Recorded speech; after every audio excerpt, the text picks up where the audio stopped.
up, everybody? This is Michael Davis, Angel Black, the Professor, Women Wrestling.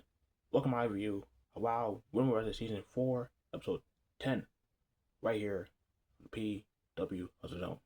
And yes, I did not review Episode 9 of WoW because they only had one match.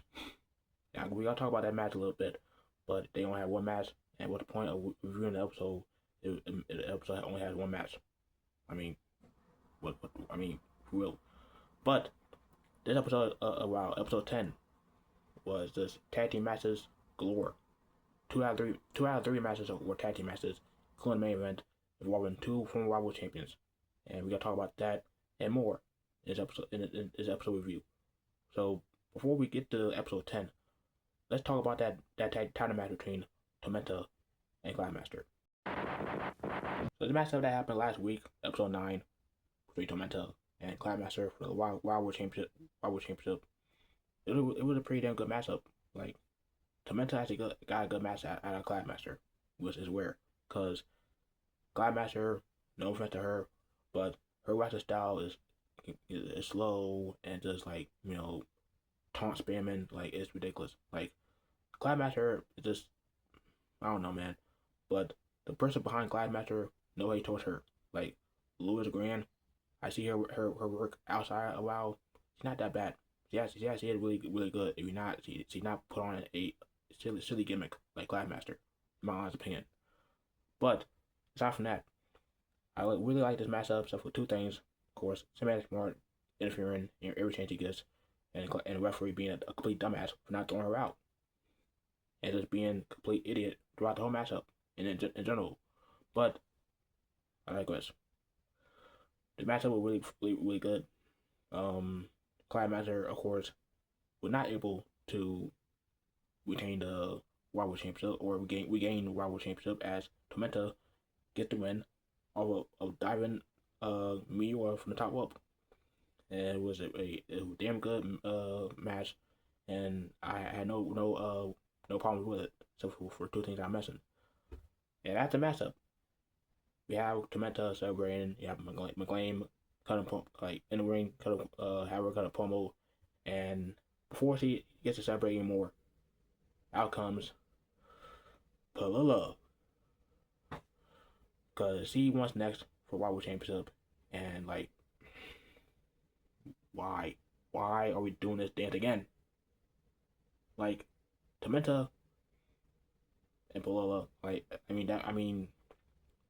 rivalry as itself is fine, but for WoW Championship, no. The Polo needs to stay far away from the WoW Championship, because she doesn't need it. She does deserve it, in my honest opinion. She does not deserve the WoW Championship. Like, how do you have her get this many WoW Championship opportunities while Genesis and Raina away, or a guy be in the back burner with their opportunities, if they ever come? Like, what are we doing here? But anyway, Tormenta gonna be challenged by Paula Mayfield near future, and Tormenta probably gonna crush her and retain the title. And good, because I don't want to see Paula Mayfield with WoW Championship anytime soon. So let's see when that match gonna happen in season 4. Now we're gonna talk about the matches that happened on episode 10. Start off with a tag team match between Xena Phoenix and Ashley Blaze take on the Brat Pack. And of course, he got Bricky with them with her rap, and yeah, I mean, I didn't care about it, but I will say this: it's like I said, my ranking WoW superheroes with memes, she's a better rapper than Matchcaster. That's all I'm gonna say about that. But for the first 3 minutes of the matchup, it was Xena Phoenix and Ashley Blaze out wrestling Gianni. Like not even a minute in, Xena was already going for that armbar, and it's like a wrestling clinic. Like the first 3 minutes, out wrestling GG, whether that be Xena Phoenix or Ashley Blaze, it was just a cool sight to see how them just doing well at a tag team. It's like they're like third or fourth time at a team, like as a tag team. I know they team up in trios as in alongside Karen Kai. But this is like is where that they have Tatum Masters. That's the two of them. But it was cool having them just out wrestle Gigi Gianni like the first 3 minutes in. But towards like the middle of the matchup, it was all Brat Pack because they were isolating Ashley Blaze. Um, they were trying to keep ZM Phoenix on their brand as much as possible because they know once they get in the ring, once they get fired up, no pun intended, it's a wrap. The Brat Pack try to do their album cover stick they do during the matches where they go toward the hard cam and choking their opponent. They do a little pose, whether it be with the Brat Pack or the Alliance. But ZM fans were not having that. She left the apron immediately and he chased Biggie with out of the shot and tell her, hey, idiot, do your freaking job. And that's when Gianni tags in PK with him, and PK with him now all over Ashley Blaze. And later on in the matchup, the close moments of the matchup, yeah, Ashley Blaze and PK with him both thinking the same thing, and they both hit each other with big boots, and they had caused them double down. But G get tagged in, Gina gets tagged in, and the Infamous gets fired up with hot tag, clothesline, arm drag, big knee to the face. Only got 2 count because PK with him broke up the pin. But Ashley Blaze drags PK with him out of the ring as he hits PK with a rolling elbow to the face. That's when Gianni gets caught with an armbar from the Phoenix and tapped out immediately. The Phoenix and Ashley Blaze get the win, and of course they cut a promo after the match because McLean had center attention, all that jazz. But big win by Ashley Blaze and Phoenix. We go backstage and we see Fury cut a promo on Gloria, and he said that her and Gloria are the respective veteran members of their respective groups, which is true because Fury, Gloria are well known in indie wrestlers as Harlow O'Hara and the Light of Doom, and their teammates did not have prior wrestling experience beforehand, so she got a point there. Fury then said that Gloria, Close and Crush are your teammates. They're only your teammates. While they Chainsaw, they're not only my teammates, they're my friends, they're my family. And tonight, we're gonna take you down. It's like Daisy Lane took down Coach last week. It's like Chainsaw gonna take down Kane Cross next episode. And we know it. That's our semi-main event, episode 10. So Fury versus Gloria, semi-main event, episode 10, and started off pretty fun. You have Fury playing keep away from Gloria, because Gloria tried to attack Fury, but he kept on like ducking out of the way, like 2K style gameplay. But eventually, Fury stopped playing around and give Gloria a couple clotheslines, and of course she get kicked out 1, I believe. But just like every freaking top tier related match that would be singles, tag, people from outside got involved, and these dumbass referees don't even think about throwing them out, and that's what happens here. Cross and Coach constantly get involved, like keep like while the referee not looking, while Gloria distract the referee and just choking out Fury, and with that it was just all Gloria for like the majority of the matchup. It's like just Gloria is taking advantage every chance he gets. Coach and Cross at ringside, while Daisy Lane and Chainsaw can't do anything about it, just look on. It's like they want to get involved, but they don't want to get involved. They want to be they don't want to stoop to top tier level. But Gloria take the advantage, just all Gloria, and I should say all top tier, because it was basically a 3-on-1 handicap match for toward the end of the matchup. But with a series of knee to the gut from Gloria to Fury, she puts Fury in the wings of Saturn in the ring, but Fury gets out of it, and Gloria just talks smack to Fury, just like puts her face like pie face her, while Fury pushes it out of the way, and that's when we get the comeback clotheslines from for Fury to Gloria, and Gloria does duck a clothesline from Fury, but She runs into a sky-high planted Gloria center ring. That one got to account.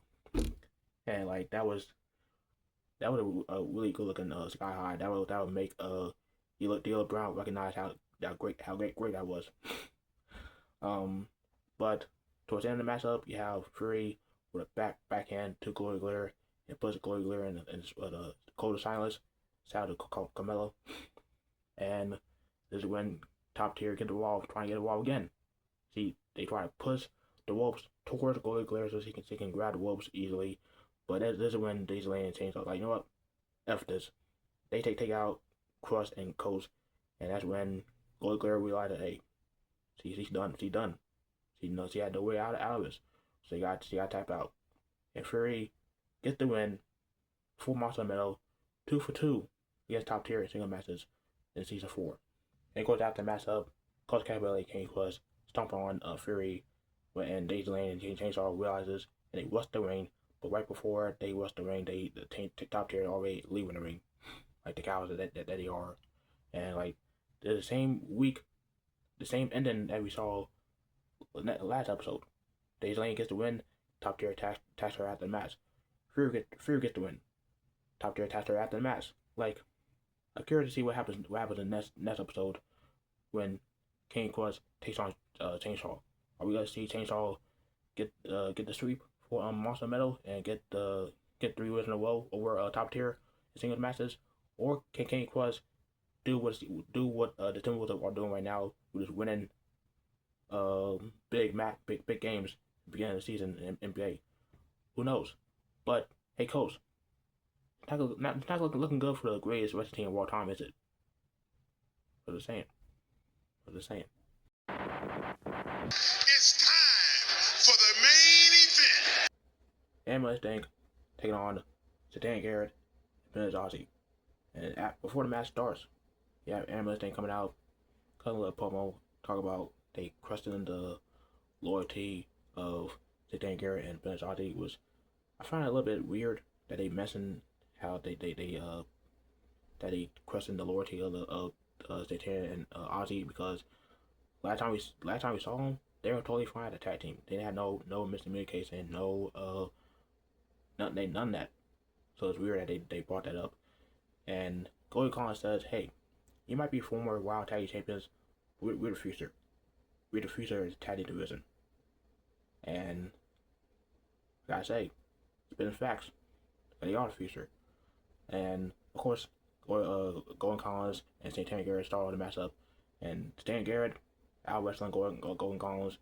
Aussie out wrestling Golden Collins was no surprise here because these two are veterans to the game, and he had a good double team move from Santana and Aussie. Snapmare, super kick, and Aussie comes in with a sliding clothesline to Golden Collins. Everything to get tagged in as he taking on Aussie. They both trading roundhouse kicks. They both duck each other roundhouse kicks, but Aussie gets the upper hand by getting the roundhouse kick to the gut to get Carrie Jinx. And after that, Aussie hits Carrie Jinx with a rear suplex. And so far, it's good start for Santana Garrett and Aussie until Carrie Jinx hits Aussie with a back kick. Golden Collins from the ropes hits Aussie with a hot shot, and that's when Carrie Jinx gets her from behind, hits her with an Ismatic, only got to account. After that, it was all Ambulance Tank. They were doing a good job isolating Aussie. They both hit the double vertical suplex to Aussie at one point. That would come into play later on in the matchup. And it was just all Ambulance Tank. It is just having their way with Aussie. And they know, just like with Xena Phoenix, they know if Santana Garrett get tagged in, it's a wrap. You can say that for both Santana Garrett and Aussie. If Santana Garrett was in the position where Aussie is in right now in this matchup, and if Santana Garrett tags in Aussie, it's a wrap. Because they know that these two are the veterans of this game and WoW and in wrestling period. So they know they're cook either way. But they're doing a good job just making sure that Santana Garrett is not in this matchup. And once again, they going for the double vertical suplex. But this time around, Aussie counters it, rolls to the corner, and tags Santana Garrett. As it gets the hot tag, taking out both Cabaret James and Golden Collins. And at one point, you had both Golden Collins and Cabaret James in the corner, and Santana Garrett hits both of them with the backhand spring elbow in the corner. And that's when you see Golden Collins, puts in Santana Garrett back, and of course Santana Garrett with her patented kip up elbow to the face to Golden Collins. That one got to account. And then Cabaret James hit the code breaker onto Prince Aussie, and then from the heavens, Golden Collins hits a double clothesline on the Prince Aussie. She got a lot of height on this one. Like it was crazy how high she was. But somehow Prince Aussie stays in this matchup. And Golden Collins and Cabaret James Irish whip Prince Aussie to the ropes, and Aussie will think to herself, we lost to Vegas, right? Let me go double nothing. So she hits a double cutter to both Cabaret James and Golden Collins, and she pins I don't know who she pinned, but she pins one of them. 1, 2, 3. Hit the tag Garrett and pins Aussie, get the win in the main event of episode 10 of Wild Women Wrestling. Even though the tag team is random as hell, I am liking the 2 women power trip into Santana Garrett and Prince Aussie. They are veterans in WoW. They work well together, even though they hardly had any tag team experience beforehand. And really good showing from these two. And they made Emma's thing look like $1 million, in my opinion. Like they do a great job making their opponents look good while they look good themselves, literally and figuratively, respectfully. But at the end of the day, Santana Garrett, Prince Aussie, great tag team. I don't know where they how long the tag team gonna last, but at least they have something to do. And I'm curious to see what they do next in the next episode when they're on TV. All that being said, that's my review of WoW Season 4, Episode 10. Let me know down below in the comments what you thought of the episode. If you've seen the episode. If you haven't seen the episode yet, they got all the matches uploaded on YouTube as we speak. They do it every Monday after the late episode airs during the weekend. So jump on that opportunity whatever you can. Also, they are on Tubi now. So you want to go back and watch Season 2 and Season 3 of WoW in full with ads, of course. But normally they have unaired promos, unaired segments and moments that they don't post on YouTube or Instagram on these full episodes. So I highly recommend you watch on Tubi if you want to check out the episode in full. And whenever they upload episodes of Season 2, Season 4 of WoW on there, you know. So check out Tubi, check out WoW on Tubi. It's free. You don't need to pay for anything. And in the meantime, like, comment, subscribe, tap the bell, take care of yourselves, have a great weekend, and I'll see you guys soon. Till then, I'm Mike Davis, Black, I'm out.